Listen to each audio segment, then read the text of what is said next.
하나님께 사신 한 사람의 예배가 아버지가 어떤 시기 가운데 어떤 세상 가운데 주님을 진정으로 예배하고 사랑하는 아버지 주님의 귀한 주님의 자녀가 우리가 우리 개인이 될 수 있도록 주님께서 인도하여 주셔서 주님 이 시간 주님께 찬양 올려드릴 때 우리 마음 다하여서 주님을 찬양하게 하시고 소리를 찬양하게 하시고 아버지 부족한 입술이지만 주님께서 입술을 통해서 영원하실 것을 기대하며 주님께 나아가실 때 우리 인도하여 주셔서 주님의 사랑을 아버지 노래하게 하시고 주님께서 우리 포함하신 그 사랑을 다시 한번 마음속에 숨길 수 있는 귀한 시간 될 수 있도록 인도하여 주셔서 그래서 이 시간 통해 예수 그리스도를 인격적으로 만날 수 있는 시간 되게 해주셨고 주님과 함께하고 아버지와 함께하면 얼마나 감사하는지 알아가는 우리에게 아버지 그리스도를 인도하여 주셨고 이것을 은혜를 도와주시기 감사합니다.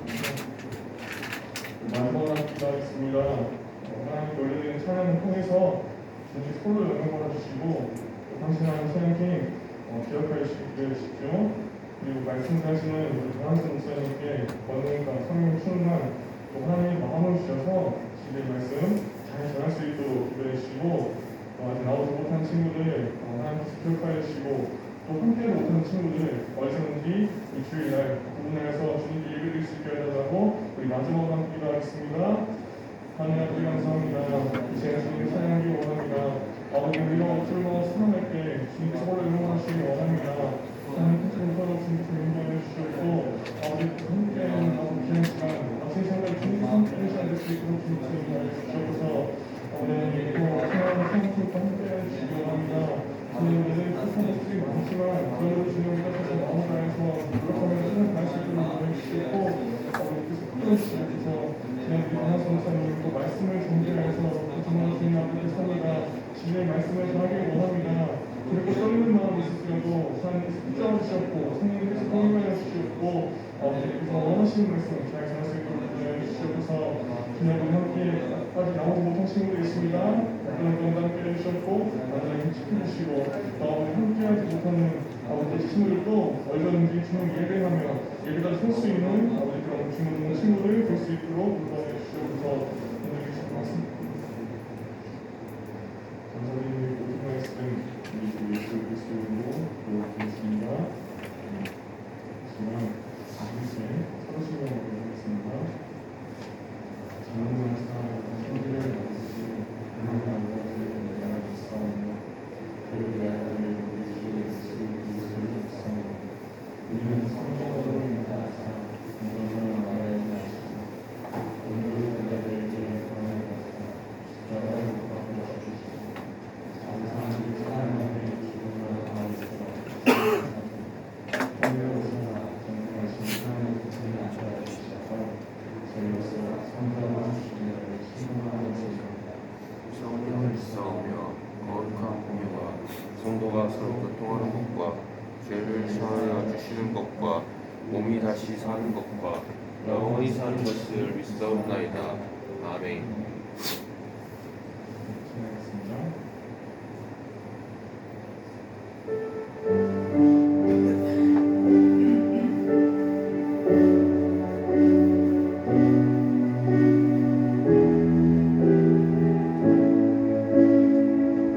주를 위한 이곳에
잃지 않고 함께 봐주시며 슬픈 마음 감사하겠습니다.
함께 주여 부르시고 기도하겠습니다.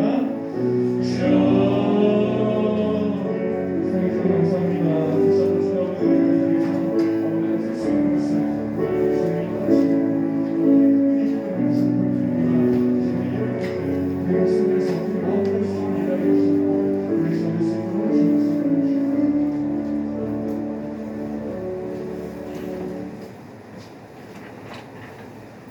하나님, 세상의 무엇을 흔들리지 않고 주님께 예배할 수 있도록 인도해 주셔서 감사합니다. 지난 한 주간도 우리의 모습이 하나님 말씀이 우선인 순위가 되지 못하고 나의 뜻대로 살았던 순간들을 회개합니다. 용서해 주세요. 중고등부 수련회를 위해 준비하고 있습니다. 전환이 참석하여 하나님의 은혜를 경험하는 수련회 되기를 소망합니다. 우리 모두가 수련회를 위해 기도로 준비할 수 있는 믿음을 주세요. 오늘 드려지는 예배를 통하여 주님과 인격적인 만남이 있기를 원합니다. 오늘도 교회에 오지 못하는 친구들을 기억해 주시고 함께 교회에서 예배드릴 수 있는 환경과 믿음을 주세요. 이제 말씀 전하시는 강한수 목사님께 성령 충만한 은혜를 주시고 우리의 흩어진 마음을 주님께만 향하게 도와주셔서 온전히 예배에 집중하여 하나님을 경험하고 하나님께 영광 돌리는 증거들도 되게 도와주세요. 우리를 죄에서 구원하신 예수님의 이름으로 기도드립니다.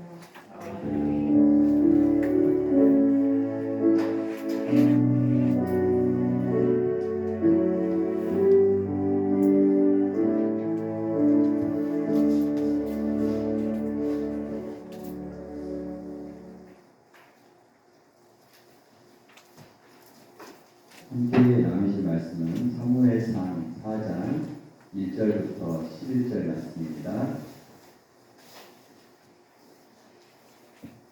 제가 가진 성경으로 구약에서 413페이지예요. 사무엘상 4장 1절부터 11절입니다.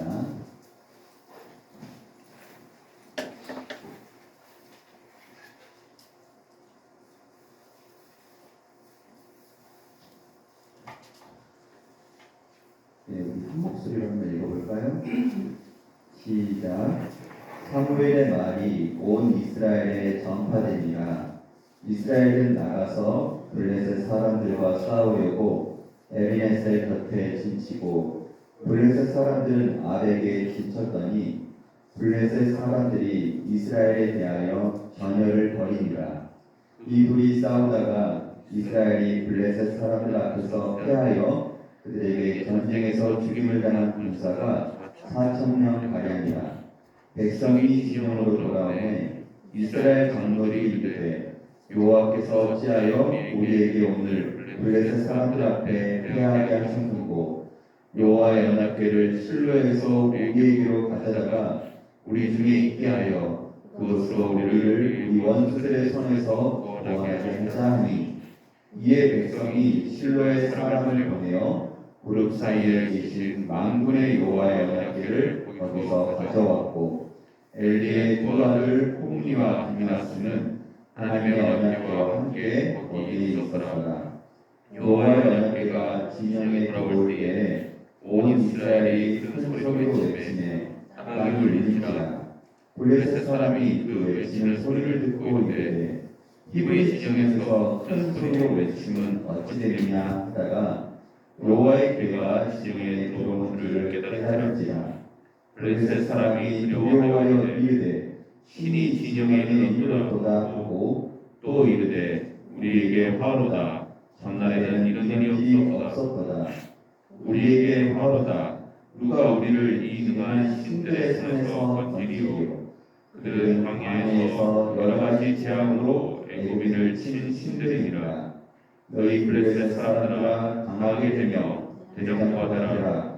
너희가 히브리 사람의 종이 되기를 그들이 너희의 종이 되었던 것 같이 되지 말고 대장부 같이 되어 싸우라 하고 블레셋 사람들이 쳤더니 이스라엘이 패하여 각기 장막으로 도망하였고 살육이 심히 커서 이스라엘 보병에 엎드려진 자가 30,000명이었으며 하나님의 교회는 빼앗겼고 엘리의 두 아들 홈리와 비느하스는 죽임을 당하였더라. 설 잘 보내셨어요? 네.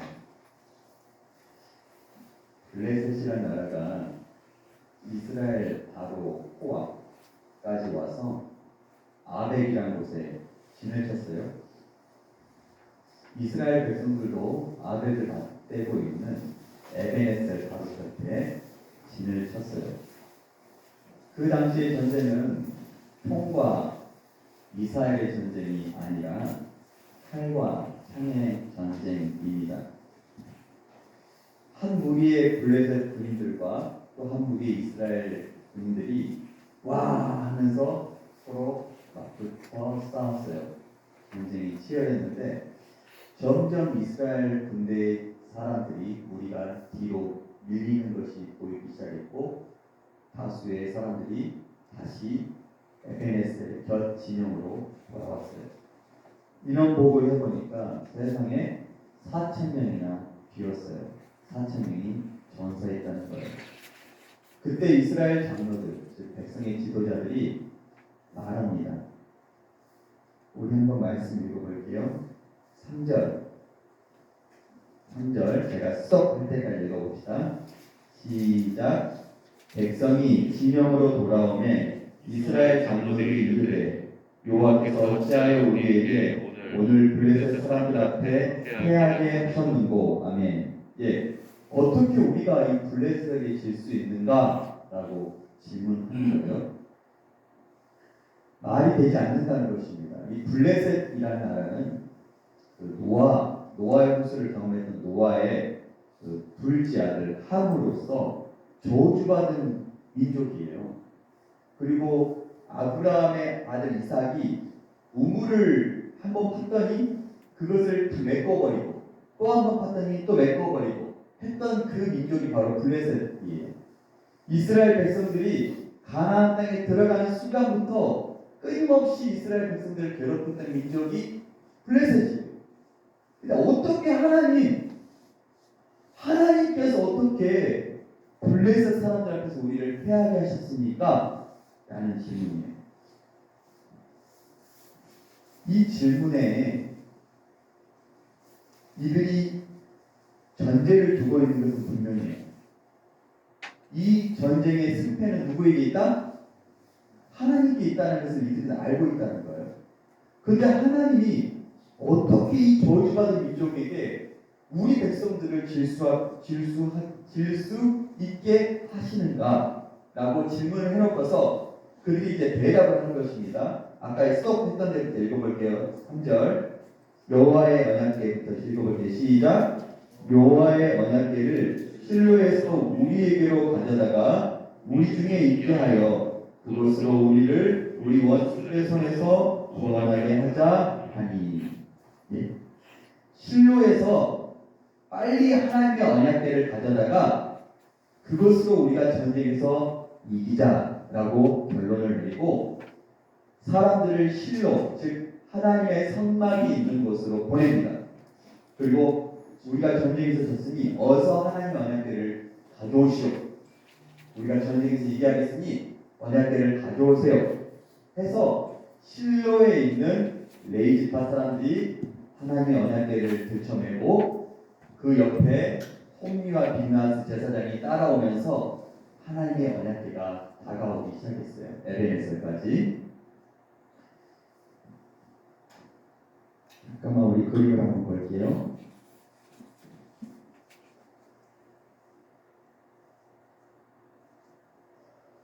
이게 언약궤거든요.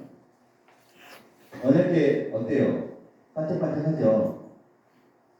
언약궤는 아카시아 나무, 삐죽삐죽 가시가 난 아카시아 나무를 일일이 조각조각 내가지고 그것을 다 붙여서 그 조각조각 난 아카시아 나무에도 불구하고 겉에를 반질반질하게 잘 닦아내서 제 곁에를 금으로 도금해서 만든 것이 하나님의 언약궤예요.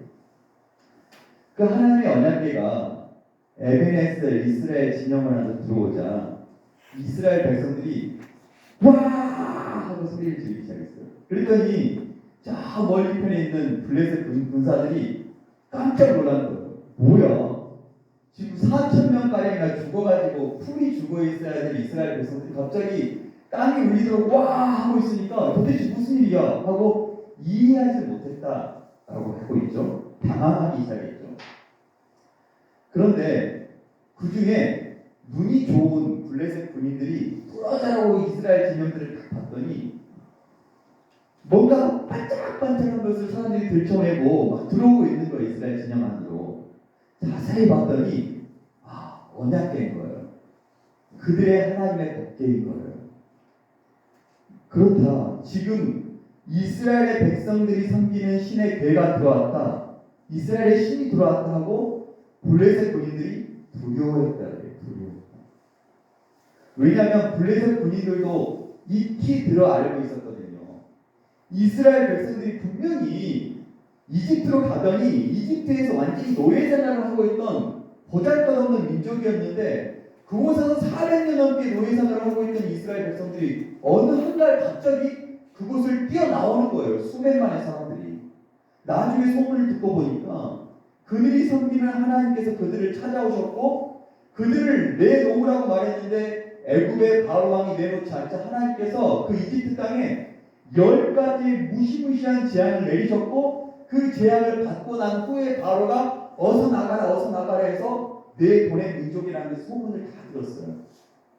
그런데 내보낸 것이 아쉬워서 다시 군대를 정렬해서 다시 쫓아가기 시작했는데 이스라엘 백성들이 홍해를 건너고 나자 쫓아갔던 애국 사람들이 홍해가 갑자기 정상으로 돌아오면서 홍해 안에 이집트 군사들이 수장되어 그 이후로 그 지역을 점령하고 다스리고 있던 이집트가 갑자기 군사력이 약해졌다는 소문을 다 들었거든요.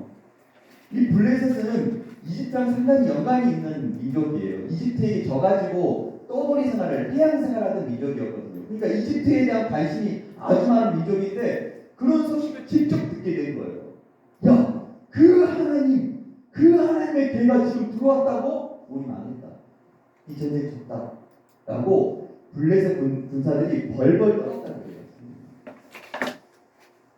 여러분, 세계적으로 군사력 제2의 나라가 어딘지 아세요? 1위 어딜까요? 예? 미국. 미국 왜 천조국이라고 부르지 아세요? 누가 그랬어요? 국방비를 1년에 1,000조를 써요, 미국이. 그 천조국이라는 말을 붙인대요. 근데 그 2위가, 그 중국인이 뭐니 해도 지금은 명실상부 2위는 러시아예요, 러시아. 이 러시아의 푸틴 대통령이 작년에 그런 말 했어요. 우크라이나를 우리가 쳐들어가면 단 일주일 내에 전쟁이 끝날 것이다 그래요. 우크라이나 완전히 점령될 것이다 그래서 협박을 줬단 말이에요. 근데 지금 거의 1년이 지나가도 제대로 이기고 있을까요? 아니요. 지지부진하고 있어요. 처음 러시아가 우크라이나를 침공한다고 말했었을 때 또 다른 뉴스가 나왔는데 저는 그것을 보고 이 전쟁 러시아 이기지 못하겠다는 생각이 들었어요. 왜냐면요. 전쟁이 곧 일어나려고 하자 러시아의 청년들이 갑자기 공항으로 몰리기 시작했어요. 왜요? 도망가려고. 전쟁에 끌려가지 않으려고. 다른 나라로 도피하려고 갑자기 러시아의 공항으로 몰려갔다는 소문과 함께 소식과 함께 또 다른 뉴스는 뭐냐면 전 세계에 흩어져 있던 우크라이나 청년들이 공항으로 돌아오고 있대요. 왜요? 전쟁에 참여하려고. 이것은요 이미 이스라엘과 중동의 전쟁에서 여러 번 나타났던 현상이에요. 이스라엘 군인들, 이스라엘 청년들은요 자기 나라에 전쟁이 일어날 것 같다 그러면 전부 다 돌아와요. 자기 나라로. 여자든 남자든 다 돌아와요. 그래서 전쟁에 참가해요. 근데 전쟁이 일어날 것 같으면 중동의 다른 나라 청년들은 다 도망쳤거든요. 그래서 이스라엘이 지금까지 진 적이 없어요. 한 번도. 그 조그마한 나라가. 마찬가지로 우크라이나가 그렇게 연약하고 부족한 나라지만 정신력에서 이미 이긴 거예요. 못 이기고 있어요. 러시아가 지금. 전쟁에서는요. 전쟁 물자도 중요하고 공급도 수송도 중요하고 돈도 중요하고 하지만 가장 중요한 건 사기거든요. 사기. 정신력이 중요하거든요. 근데 지금 이 블레셋 군인들이 벌벌 떨고 있어요. 야, 이스라엘 진영에 이스라엘의 배가 들어갔다. 여호와의 배가 들어갔다. 벌벌 떨고 있고 이스라엘 군사들은 와 하고 있어서 그때 전쟁이 또 발발했어요. 어떻게 됐을까요? 당연히 이스라엘이 이겨야 되죠. 근데 이번에는 3만 명의 이스라엘 전사들이 나왔어요. 이스라엘이 완전히 망했어요. 여호와의 언약궤를 지고 갔었던 함께 갔었던 홈리와 비나스도 제사장으로 거기서 죽고 말았어요. 어떻게 이런 일이 일어날 수 있었을까요? 하나님의 언약궤는 뺏기고 말았어요. 블레셋. 하나님께서 아끼시던 이스라엘 민족이 있는 곳이에요.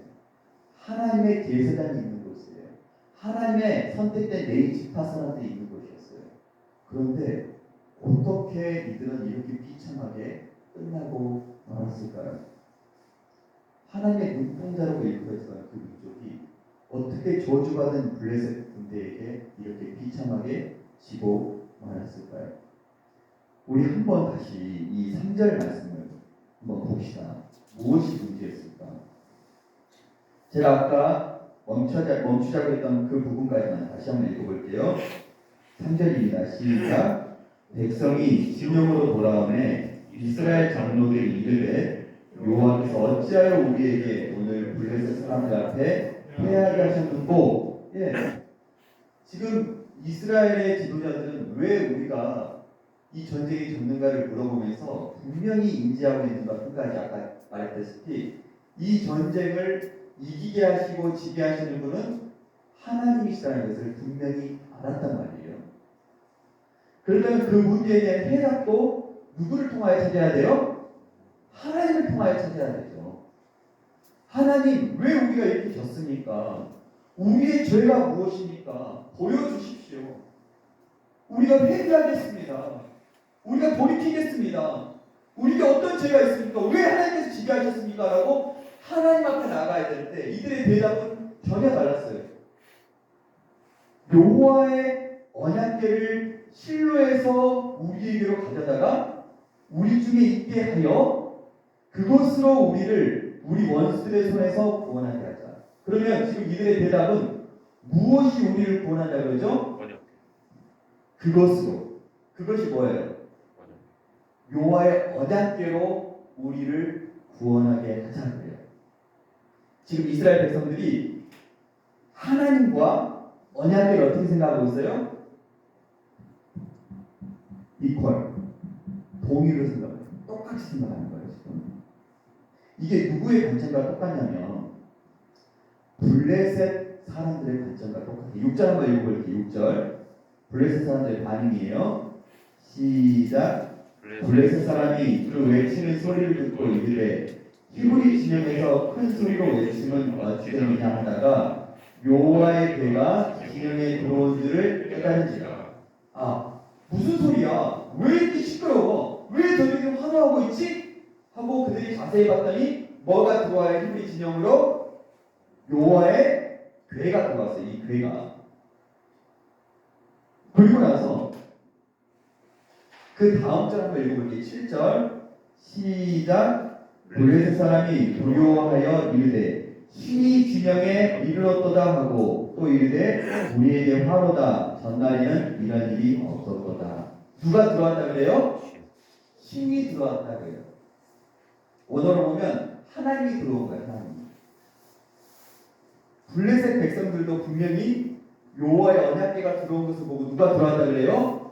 하나님이 들어왔다 그러고 이스라엘 백성들도 하나님 왜 전쟁에 지게 하셨습니까? 하고 무엇으로 우리를 구원하자 그래요? 이 언약궤로 구원하자 그래요. 블레셋 사람들도 이 언약궤와 하나님을 동일시하고 이스라엘 사람들도 언약궤와 하나님을 동일시하고 있는 거예요. 이게 블레셋 사람들이 섬기고 있는 신 다곤 신이에요. 다곤. 한번 본 적 있나요, 여러분? 처음 봤어요? 인어공주는 봤어요. 이건 처음이에요.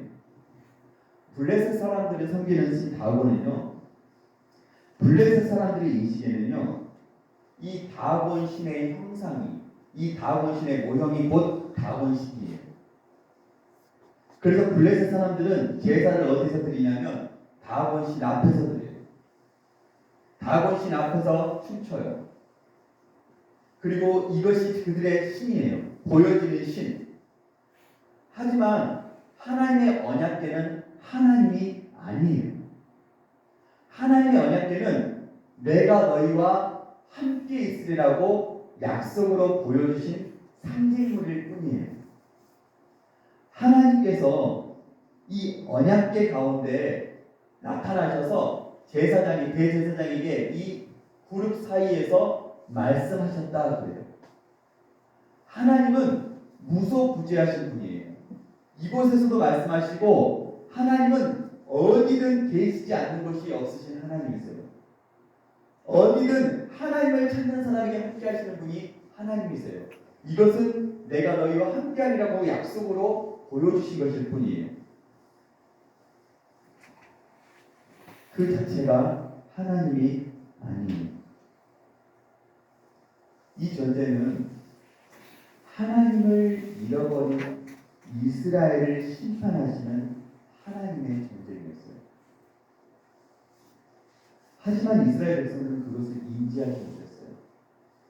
우리가 지금 하나님을 놓치고 있었다, 하나님을 잃어버렸다고 생각하지 못하고, 이것 가져오면 이것이 하나님이니까 이것이 우리 안에 들어오면 우리는 이긴다라고 착각하고 있었어요. 하지만 아니에요. 하나님은 이미 떠나셨어요. 이스라엘. 그것을 누가 하냐면 이 전쟁에서 홈리가 죽고 비느하스가 죽고, 이 전쟁의 소식을 들은 엘리 제사장이 죽고, 이스라엘 백성 3만 명이 죽고, 하나님의 법궤가 뺏겼다는 소식을 누가 들었냐면 비느하스의 아내가 들었어요. 그때 비느하스의 아내, 요즘으로 치면 사모님이 들었어요. 사모님이 아기를 낳고 있었거든요. 비느하스의 아들을. 근데 자기의 몸이 죽어가는 걸 알았어요. 그래서 하는 말이 이가봇 그래요. 이 카봇, 이는 떠나다예요. 아니라는 거예요. 카봇은 영광이거든요. 하나님의 영광이 이스라엘에서 떠났다라고 외치고 죽어버려요. 그녀는 알았어요. 하나님이 이스라엘에서 떠나버리셨구나. 근데 이스라엘 사람들이 지금 하나님이 우리 가운데 떠난 것을 모르는 거예요. 그래서 졌다는 사실을 모르고 이것만 가지고 우리는 이겼다라고 착각하고 전쟁에 임하고 있다는 거예요. 우상 숭배하기 시작했다는 거예요. 그렇다면 여러분, 하나님은 어디에 계셨을까요? 우리 3장 19절 읽어볼까요? 앞으로 가서 3장 19절 시작. 사무엘이 자라매 여호와께서 그와 함께 계셔서 그의 말이 하나도 땅에 떨어지지 않게 하시니. 아멘. 하나님 지금 어디에 계셔요? 사무엘과 함께 계셔요. 하나님이 이미 엘리 제사장에게 말씀하셨어요. 하나님의 선지자가 엘리 제사장에게 찾아와서 나를 존중히 여기는 자를 내가 존중히 여기고 나를 멸시하는 자를 내가 경멸하리라고 하나님이 말씀하셨어요. 하나님은 사무엘에게 함께 하신 이유는 그거예요. 사무엘은 하나님을 존중히 여겼고 온 이스라엘 백성들은 하나님을 멸시하고 있었어요.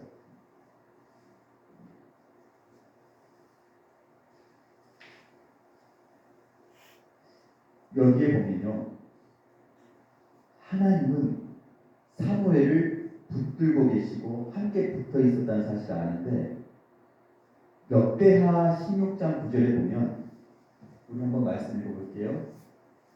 시작. 여호와의 눈은 온 땅을 두루 관찰하사 전심으로 자기에게 향하는 자들을 위하여 능력을 베푸시나니. 하나님의 눈은 온 세상을 스캔해요. 스캔. 훑어보시고 나서 하나님의 눈이 누구를 향하냐면 전심으로 자기에게 향하고 있는 자들에게 멈추세요. 그리고 뭘 베푸세요? 능력을 베푸세요. 이 능력을 베푼다는 단어, 이 히브리어 하자크는요, 첫 번째 뜻이 뭐냐면 꽉 붙든다는 뜻이 있어요. 두 번째 뜻이 뭐냐면 꽉 함께 있다는 뜻이 있어요. 첫 번째 뜻 붙들다, 두 번째 뜻 함께 있다는 거예요. 하나님은 온 세상을 지금도 감찰하고 계세요. 그리고 전심으로 자신에게 향하여 있는 자들에게 꽉 손을 붙잡고 꽉 함께하고 계세요. 함께하고 계세요. 지금도 마찬가지예요. 하나님. 여러분, 지금 여러분이 예배를 드리고 있어도요. 그냥 제가 눈으로 그냥 훑어봐도 여러분 가운데 진지하게 예배드리는 애가 있고 그냥 대충대충 예배드리는 애가 보여요. 그냥 이렇게 제 눈으로만 봐도 보여요. 근데 마음을 감찰하시는 하나님께서 여러분의 마음을 보실 때 얘가 진짜 나에게 마음이 향해 있는지 향하지 않는지를 알까요 모를까요? 아시죠? 예배드리는 태도뿐만 아니라 여러분이 우리가 살아가는 그 삶의 모습 하나만 봐도 얘가 정말 나를 인정하는구나, 나를 인정하지 않구나를 하나님은 바로 아세요. 그리고 진실로 하나님을 인정하고 하나님께 온 마음을 향하여 전심으로 향하고 있는 자에게는 하나님이 함께 하세요. 그리고 그가 하나님이 함께 하시는 그의 삶의 모습이 드러나게 됐어요. 그렇지 않으면 하나님은 함께 하지 않으세요. 지금도요. 지금부터 한 3시간 안에 우리나라에 최소 500만의 사람들이 예배드립니다. 아무리 기독교 인구가 줄었다 해도 우리나라에 최소 500만은 예배드려요. 많죠. 아직은 많죠. 목사님 청년 전에 그러니까 고등학교 때는 1200만 돌파한다 만다는 말까지 나왔거든요. 우리나라 인구 기독교인의 수가. 아무튼 더 줄입시다. 한 400만이라 칩시다. 그 400만의 사람들이 예배당에 모여서 저 같은 목사님과 전도사님이 설교하고 찬양단 나와서 찬양 드리고 함께 예배 드리고 할 때 그럼에도 그 많은 수 가운데 그리고 오늘 내일까지 해서 시차 문제가 있기 때문에 적어도 10억 개 이상 사람들이 주일을 앞뒤로 두고 예배를 드린단 말입니다. 전 세계적으로. 그 많은 사람들의 마음이 전심으로 하나님께 향하여 있는지 향하여 있지 않는지 하나님이 아세요. 그리고 향하여 있는 사람들이 예배만을 하나님께서 받으세요. 목사님이 있건 없건 그건 중요하지 않아요. 헌금이 있건 없건 그건 중요하지 않아요. 찬양단이 있건 없건 그건 중요하지 않아요. 하나님의 눈앞에서는. 누가 전심으로 하나님께 예배하느냐가 중요한 거예요. 지금 저 위에 북한에는요. 제가 여러 번 말씀드리잖아요. 헌금도 없대요. 헌금 드릴 돈도 없고요. 뭐 오늘 먹고 살 것도 없는데 어떻게 헌금을 드려요? 목사님이 어디 있어요? 지하교회 몇몇 분 남아 계시긴 한데 거의 대부분 가정교회는 목사님이 안 계세요. 그냥 자기의 가족 아니면 동네 사람들 두세 명 모여가지고 그냥 서로 소리도 내지 않으면서 찬양 부르고 서로 예배드리고 있어요. 생명을 바쳐가면서 걸리는 순간 죽음이니까. 하나님은 그런 예배자를 찾고 계신다니까요. 아멘? 우리가 아무리 좋은 환경 가운데 목사님과 함께 찬양단과 함께 헌금 드리면서 여러 가지 준비돼서 하나님께 드려도 우리 안에 전심 그 마음이 없으면요 그것은 껍데기 신앙이에요. 껍데기로 예배드리는 거예요. 껍데기로 예배드리다 보면요 여러분 뭐가 지금 위험하냐면 시간이 순식간에 흘러가요. 그리고 그것이 신앙생활인 줄 알고 착각해버리는 거예요. 제가 여기에 파트로 있다가 갔다가 다시 왔잖아요. 그랬더니 진혁이가 진짜 저는 진혁이가 제일 기억에 남아요. 왜냐하면 진혁이가 막 교회를 떠돌아다녔거든요. 뛰어다니고 소리 지르고. 그럼 제가 진혁이를 막 안아가지고 막 까불때기가 그런 애가 벌써 이제 고등학생이 된 거예요. 그래갖고 시간이 훅 지나가요. 그래갖고 여기 제가 다시 왔을 때도 하은이 중학생이었잖아요. 그쵸? 벌써 고3 됐어요. 여러분 마찬가지잖아요. 여러분 쑥쑥 크고 있어요. 진짜. 여러분 시간 금방 지나갑니다. 일주일에 한 번씩 교회 나서 예배 드리고 왔다 갔다 하다 보면 여러분 벌써 성장해가지고 떠날 때가 될 수도 있어요. 시간은 금방 가요. 근데 전심으로 알곡의 신앙생활을 하지 않으면요, 여러분이 지금까지 드렸던 모든 예배, 하나님 향해 했던 모든 것들이 의미 없어질 수가 있다는 거예요. 그게 너무 위험하다는 거예요. 왜 알곡과 축정이란 말을 주님께서 쓰시는지 아세요? 알곡과 축정이가 언제 분리되는지 아세요? 바람이 불 때 분리돼요. 바람이 불면 축정이들은 안에 알곡이 없기 때문에 바람에 실려서 날아가 버려요. 그리고 알곡만이 떨어지거든요. 그러니까 시험의 때에 구분이 되는 거예요. 지금은 여러분 함께 예배드리니까 누가 알곡이고 누가 축정인지 몰라요. 근데 시험의 바람이 훅 불면요, 떨어질 사람이 있고 남을 사람이 있단 말이에요. 우리는 알곡이 돼야 돼요. 영원토록. 예수님께서 우물가에서 사마리아 여인을 만나셨을 때 사마리아 여인이 이런 질문을 예수님께서, 우리는 사마리아 산에서 예배드린다고 믿고 있고 너희는 당신들 유대인들은 예루살렘에서 예배드린다고 믿고 있는데 어디가 진짜 예배의 초서입니까? 라고 물어보자 예수님께서 대답하시기를, 이 산에서도 말고 예루살렘에서도 말고 하나님께 아버지께 예배할 때가 오나니 그래요. 예배는 장소의 문제가 아니에요. 껍데기들의 중요한 게 아니에요. 언약궤 자체가 중요한 게 아니라 언약궤에서 임재하시는 하나님이 중요하듯이 예배는 아버지께 드린다고 말씀하세요. 아버지. 우리가 예배 드리는 분이 아버지이심을 아는 게 더 중요하다고 예수님께서 말씀하시거든요. 사랑하는 친구들, 알곡되시기를 진짜 소망합니다. 알곡돼야 돼요. 알곡의 예배가 돼야 돼요. 그렇게 주님을 깊이 만나셔야 돼요. 블레셋 사람들이 자신의 다곤신 앞에 하나님의 언약궤를 갖다 놨더니 다곤신이 넘어져가지고 뻥뻥 부러졌어요. 블레셋 사람들이 어떻게 했는지 아세요? 다시 이걸 붙여가지고 다시 만들어서 다시 세우거든요. 또 부러지거든요.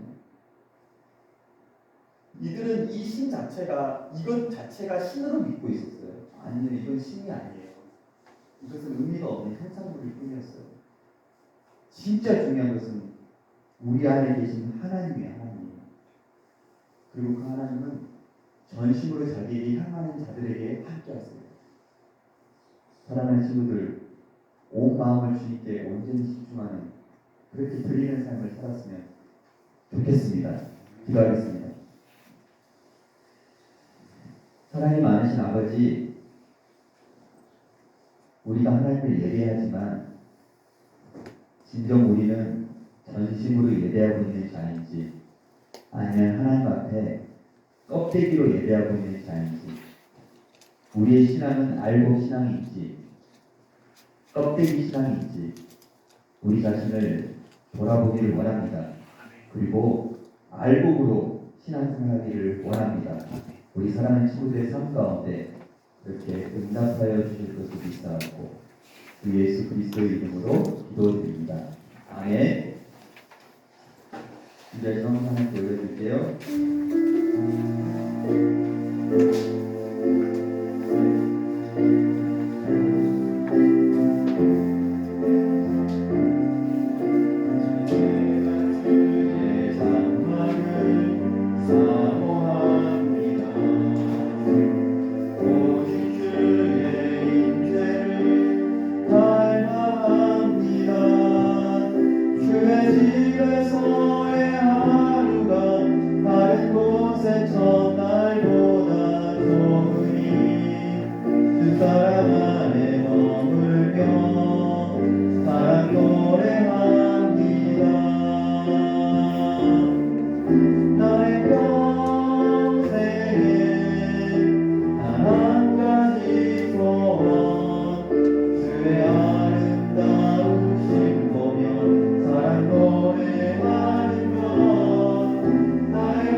사랑하는 주님, 오늘도 중고등부 예배로 불러주셔서 감사합니다.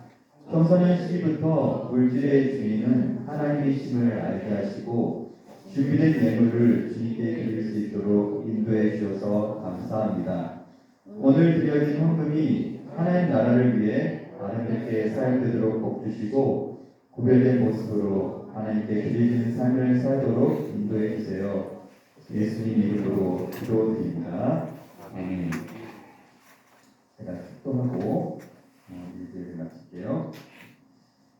이제는 주 예수 그리스도의 그 크신 은혜와 하나님의 아름다우신 사랑과 성령님의 언제나 우리를 놓지 아니하시고 우리 함께 하시는 그 동행하심이 이곳에 모여서 형식으로 껍데기로 신앙생활하지 않고 전심으로 온 마음을 다하여 하나님을 예배하기를 원하는 모든 이들의 머리머리 위에 이제로부터 영원까지 함께 있을지어다.